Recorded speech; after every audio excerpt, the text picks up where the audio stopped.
They didn't just steal her money or her priceless artifacts, they used her life's work, her knowledge of ancient poisons, to slowly drug her, frame her, and try to erase her, literally erase her existence. It sounds like something from a twisted historical novel, doesn't it? But this happened to someone I know, someone I came to admire deeply. I'm Victoria, and on this channel, we talk about the unbelievable, the stories that lodge themselves in your mind and refuse to leave, stories of betrayal, resilience, and sometimes absolute, righteous fury. Today's story is one of the most chilling I've ever heard.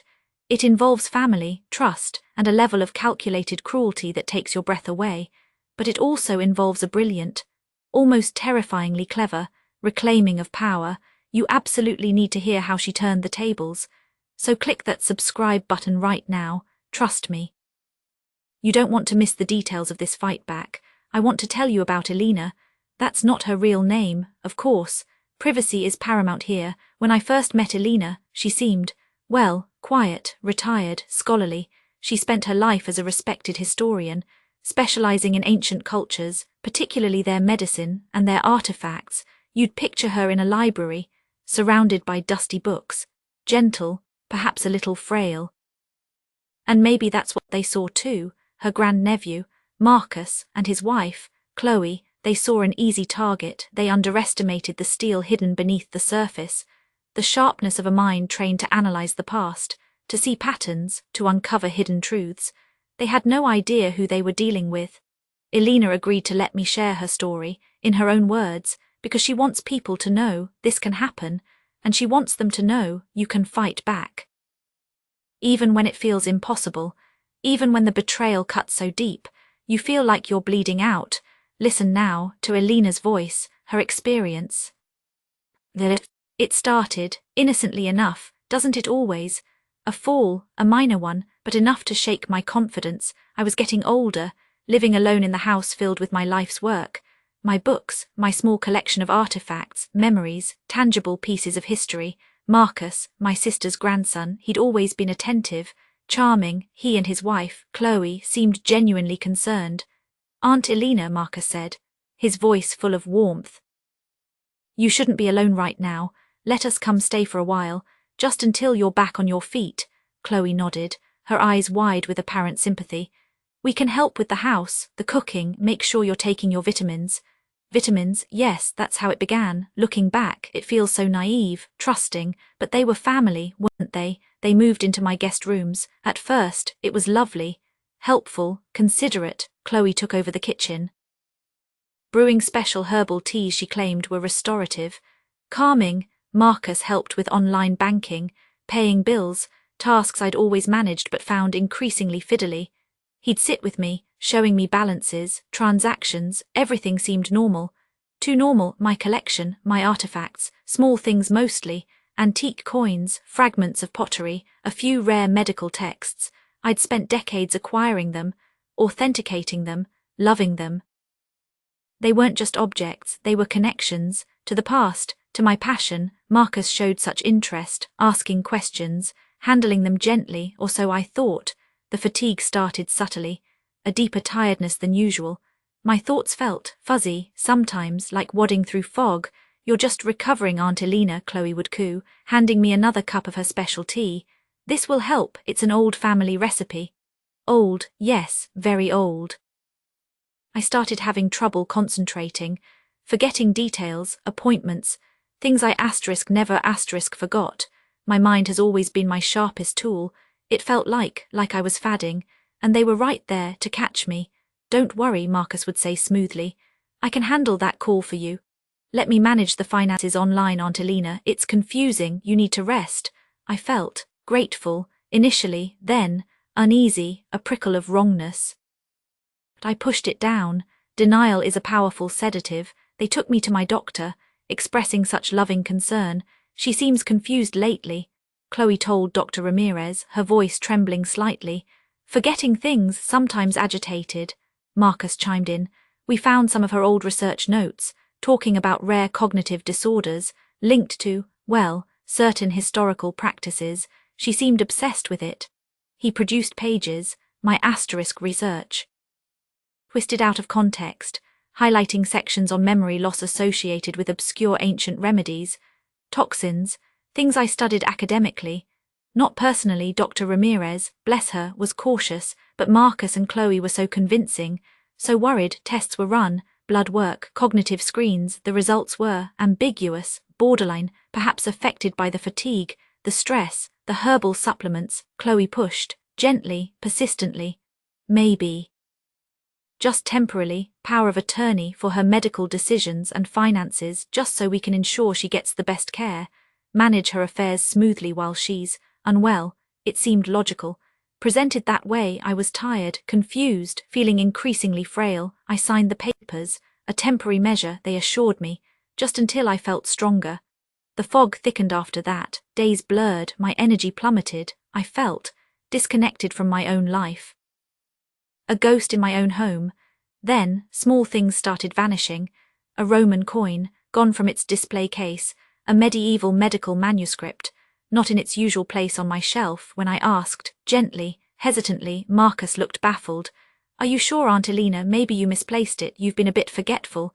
Chloe would help me look, sighing softly. See, it's not here, perhaps you loaned it to someone, or sold it. Sold it. I'd never sell those pieces.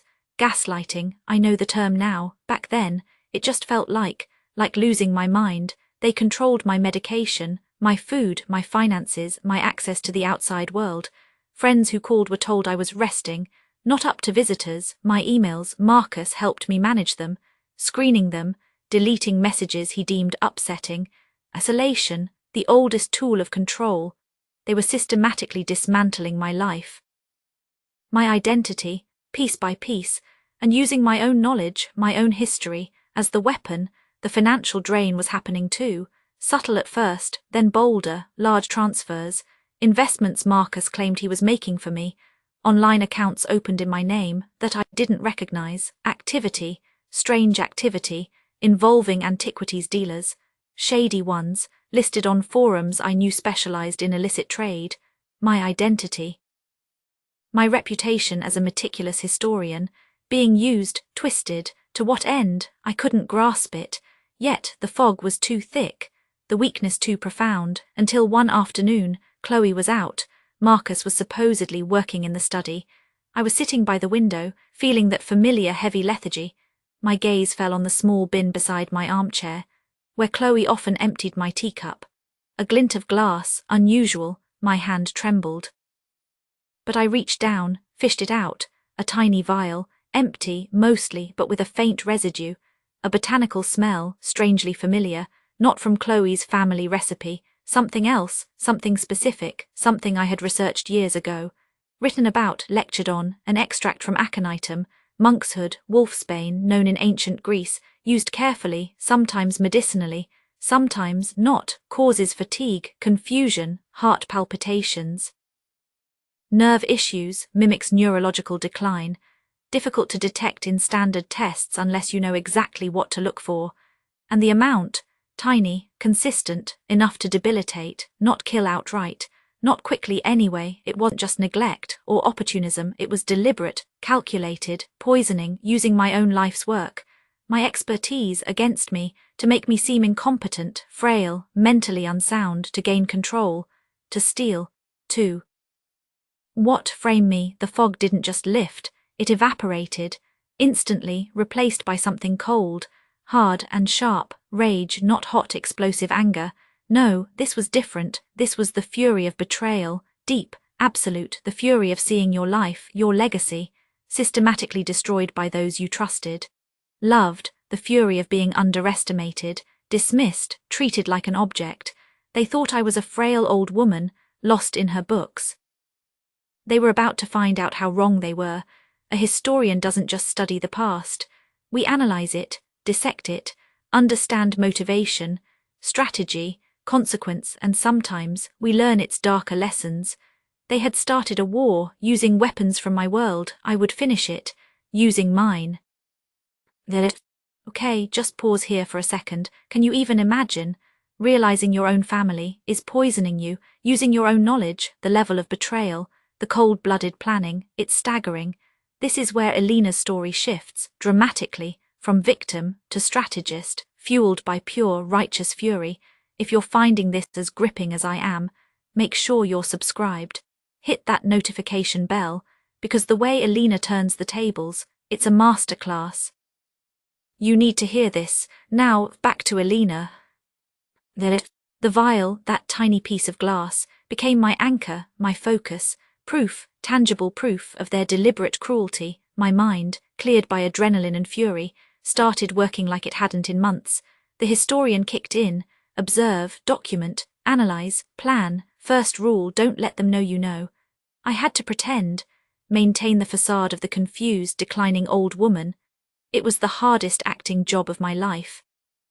Feigning weakness when I felt a surge of cold determination, nodding vaguely when Marcus talked about finances, while secretly trying to memorize account numbers glimpsed upside down, forcing down Chloe's special tea, knowing what it likely contained, but needing to maintain the routine, while secretly trying to preserve samples when I could, a tiny bit saved in a tissue. Hidden away, my energy was still low. The poison's effects were real, but my focus was absolute. Needed information, hard evidence. My house, my sanctuary, had become my prison, but prisons have weaknesses if you know where to look. I remembered an old digital audio recorder. Small, discreet. I used it for interviews years ago, tucked away in a box of research materials in the attic. Getting there was a challenge. I had to feign a confused spell, wandering, eventually making my way upstairs, pretending to look for something nonsensical. Marcus followed. Solicitous, patronizing. Aunt Alina, what are you doing up here? Let's get you back downstairs. I allowed him to lead me away, but not before my hand brushed against the correct box, confirming it was still there. Later, feigning sleep, I crept back, my heart pounding, retrieved the recorder, and batteries, small victories, fueling the fire. I started carrying it, hidden in my pocket, activated during their conversations, whenever they discussed finances. Health, their plans, listening back later, huddled under my blankets, the recordings were chilling, their casual cruelty, their greed, their contempt for me, laid bare. Can't believe how easy this is, Marcus bragged one evening. Doctor totally bought the rare disorder story. Chloe laughed. She'll sign anything we put in front of her now. The antiquities contacts are getting interested. Using her name gives it legitimacy. They think she's just eccentric. Once we move the last few valuable pieces, we can increase the dosage, make it look like a natural decline. Hearing it, in their own voices, solidified my resolve into something diamond hard. This wasn't just about getting my money back, or my artifacts. This was about justice. Absolute and uncompromising. I needed more than recordings. I needed visual proof, financial trails, expert help. My computer, they managed it for me. But I knew my passwords, my system, better than they realized. Waiting until they were asleep or out, I risked logging on. My hands shook, partly from the poison, partly from fear. I navigated encrypted folders, old research archives where I kept backups, personal notes, contacts, deep breaths, focus. Alina, focus. I found what I needed. The email address of Dr. Aris Thorne, an old colleague, brilliant, eccentric. A specialist in digital forensics and historical document verification, but also fiercely loyal and discreet. We hadn't spoken in years, but some bonds, forged in academic battles, remained strong. I crafted a careful email. Brief, coded, referencing an old research project of ours, hinting at forgery and misappropriation, requiring forensic analysis, using terminology only he would understand, signifying urgency and danger. I sent it, my heart hammering, then meticulously cleared my browser history, logged off, covered my tracks. The wait was agonizing, every sip of tea, every fake smile from Chloe, every solicitous touch from Marcus, felt like sandpaper on my soul. Then, a notification, a reply from Aris, equally coded, confirming he understood, offering secure communication methods, asking for specifics. Hope, a dangerous, precious spark, slowly, carefully. Over days, weeks, I fed Aris information, snippets of recorded conversations, account numbers I'd managed to see, suspicions about the missing artifacts, descriptions of the poison symptoms. The vial, Aris worked quickly, Quietly, brilliantly, he confirmed the financial drain. Massive sums diverted to offshore accounts under Marcus's control. He found the fake online profiles Marcus created in my name, communicating with known traffickers of stolen antiquities. Using scans of my stolen artifacts as bait, he even, using contacts in toxicology, tentatively identified the likely components in the residue samples I'd managed to save, consistent with aconitum derivatives. The picture was horrifyingly complete: financial ruin, identity theft, framing me for serious crimes, all while slowly poisoning me, intending perhaps for my death to look natural, or my incarceration to seem justified. They weren't just stealing my present, they were stealing my past, my reputation, my entire legacy. Aris asked. Elena, what do you want to do? We have enough, potentially, for the authorities. I thought about it, long and hard. Police reports, lawyers, trials. It would be messy, public, draining, and would it be enough? Would it truly balance the scales for what they had done, for the sheer calculated evil of it? No, it wouldn't. They used deception, manipulation, exploitation of trust. My revenge, my justice, needed to be tailored, specific. It needed to hit them where they lived, in their greed, their arrogance. It needed to be historical in its precision. I told Aris my plan. He was silent for a long moment, then a low whistle. Elena, that's ruthless. Is it? I asked, my voice surprisingly steady. Or is it merely proportionate? He didn't argue. He simply asked, how can I help execute it? The trap needed bait, irresistible bait, something that would appeal directly to Marcus's greed and his belief in my declining state. I started confiding in Marcus, during my lucid moments, whispering about a secret, something I'd hidden long ago. My most valuable piece, Marcus, I mumbled, letting my eyes wander vaguely. Worth a fortune, hidden, safe, need to sell it, quickly, before I forget. His eyes lit up, that predatory gleam I now recognized. Of course, Aunt Elena, tell me, I can help you. I played confused, hesitant, revealing details slowly, mixing truth with fabrication, describing a fictional set of extremely rare Byzantine medical manuscripts, supposedly detailing longevity secrets, priceless. I knew Marcus had a specific interest in artifacts linked to power, longevity, status. His online activity showed it. I made the location difficult, cryptic, referencing old property deeds stored in my archive room, using historical landmark names as code, clues only someone with superficial knowledge like Marcus gleaned from my notes would misinterpret, leading him not to real manuscripts, but to a specific empty safety deposit box at an old bank downtown, a box I hadn't used in years but still maintained. The key, I told him, wasn't a key, it was a phrase. A specific historical quote I couldn't quite remember, but which I'd written down somewhere. I let him find a planted note, seemingly hidden by my confused self, containing the trigger phrase. He took the bait, hook, line and sinker. His excitement was palpable, barely concealed beneath fake concern. He told Chloe, I heard them whispering, planning how they'd help me access the box, how they'd handle the sale, how this would set them up for life. Meanwhile, Aris and I were working on the second part of the trap, using the information from Marcus's online dealings. Aris, through secure channels, contacted one of the antiquities dealers Marcus had been grooming, the shadiest one, posing as a representative of a discreet collector. Aris offered this dealer a substantial sum for information leading to the recovery of stolen artifacts, specifically, my artifacts, providing just enough detail to prove authenticity, and hinting that the current seller, Marcus, using my identity, was unreliable, possibly compromised.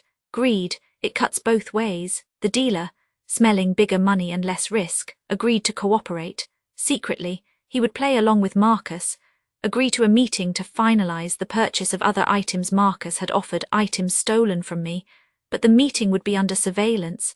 The final piece involved timing and location.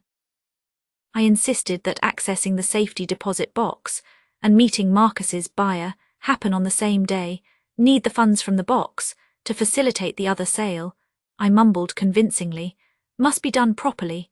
Marcus, eager to get his hands on both the fictional manuscripts and the cash from the dealer, agreed readily. He arranged the meeting with the dealer at a quiet cafe, shortly after the planned bank visit. He had no idea the dealer was now working with Aris. He had no idea Aris had already alerted the art crime unit, providing them with detailed evidence, the recordings, the financial trails, the poison analysis, the dealer's corroborating testimony, and the exact time and location of the meeting. He thought he was orchestrating his final triumph. He was walking directly into the jaws of a trap I had meticulously constructed, using the same precision I once used to reconstruct ancient lives. The day arrived, bright, deceptively cheerful. I felt strangely calm, the cold fury banked, focused, ready. Marcus and Chloe were practically buzzing with anticipation, their faces masks of solicitous concern. "Ready for our little errands, Aunt Elena?" Marcus asked. Helping me into the car, I nodded weakly, playing my part to the end. The bank first. Marcus presented the power of attorney, my identification, the key phrase I had fed him.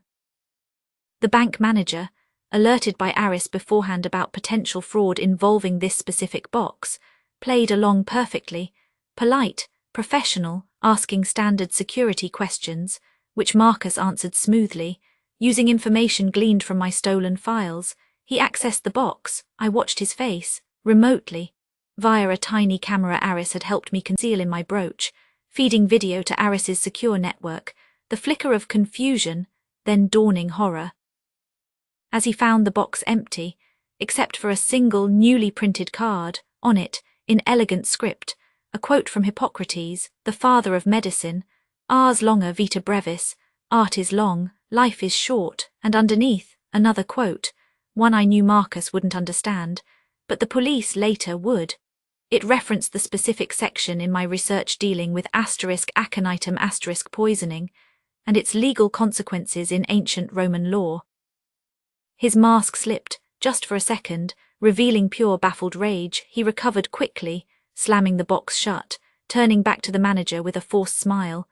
"Ah, seems my aunt already moved the contents. Memory issues, you understand." But the seed of doubt, of panic, was planted. Next, the cafe. Marcus was visibly agitated now.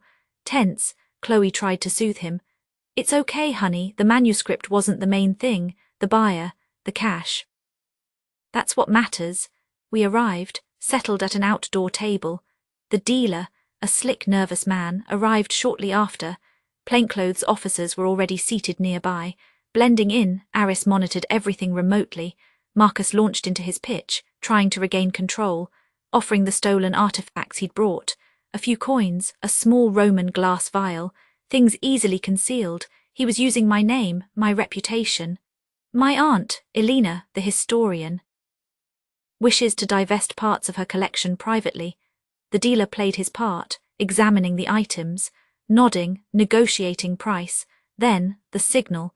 As Marcus reached out to accept the offered envelope of marked cash, the officers moved in, swiftly, quietly. "Police, stay where you are." Chaos. Marcus froze, eyes wide with disbelief, then terror. Chloe screamed. The dealer raised his hands immediately. "I'm cooperating," he contacted me using her name. They found the stolen artifacts on Marcus, the marked money. They found more items hidden in his bag, items I hadn't even realized were missing. They found copies of the fraudulent power of attorney, printouts of the fake online profiles, and in Chloe's purse, tucked away, several small packets of herbal tea, later confirmed to contain the aconitum extract. It was over, devastatingly, completely. The arrests were quiet, efficient, but undeniable. As they led Marcus and Chloe away, handcuffed, faces ashen, Marcus looked back at me, sitting there, seemingly frail, confused. His eyes met mine, and for the first time, he saw not the victim, but the architect, the flicker of understanding, the sheer, unadulterated hatred in his gaze. It was almost satisfying. He knew, in that moment, he had been utterly, comprehensively, outplayed. The aftermath was messy, but thorough. The evidence was overwhelming. The recordings, Aris's forensic work, the bank records, the dealer's testimony, the poison analysis, my own statement, finally clear-headed and strong. Marcus and Chloe faced multiple charges: fraud, theft, identity theft, elder abuse, conspiracy, attempted poisoning, illegal trafficking of antiquities. Their defense crumbled. They received substantial prison sentences. Their assets, acquired through their deception, were frozen, seized, eventually used for restitution. Where possible, my remaining artifacts were recovered, my finances, slowly untangled, restored, my name, my reputation, cleared, though the process was painful, requiring careful statements, legal navigation, but cleared it was. My health improved dramatically once the poisoning stopped. The fog lifted completely, leaving behind a chilling clarity. Recovery wasn't just physical, it was emotional, psychic. Rebuilding trust, in others, in myself, is an ongoing process. I live quietly now, very privately. My house is secure, my circle is small, trusted, vetted. The artifacts are safe, some displayed, some stored away, reminders of both beauty and betrayal. I established a small, anonymous foundation.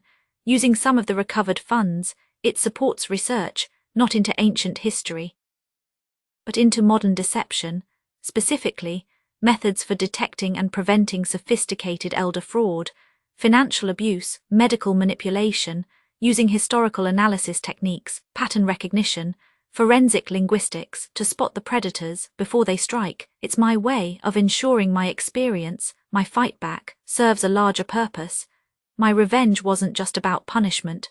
It was about reclaiming my narrative, my legacy. They tried to erase me, using my past against me.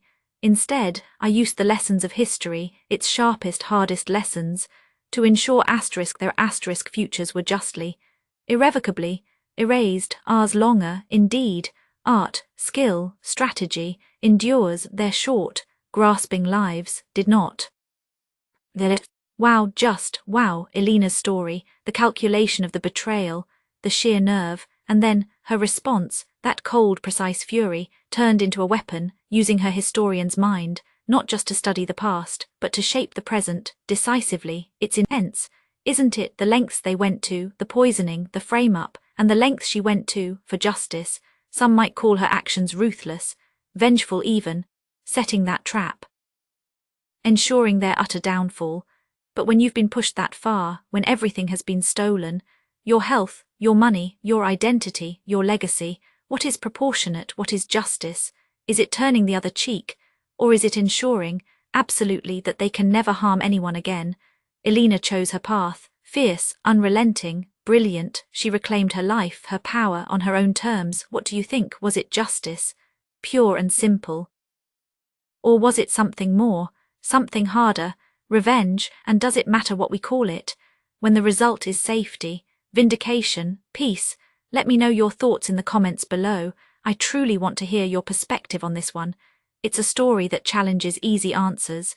Thank you for listening, for being part of this space where we share these incredible, sometimes terrifying, always unforgettable stories. If Elena's fight resonated with you, please consider sharing this video. Maybe it can help someone else feel less alone, or even inspire them to find their own strength. Don't forget to subscribe if you haven't already. More stories like this are coming. I'm Victoria, and I'll see you in the next story.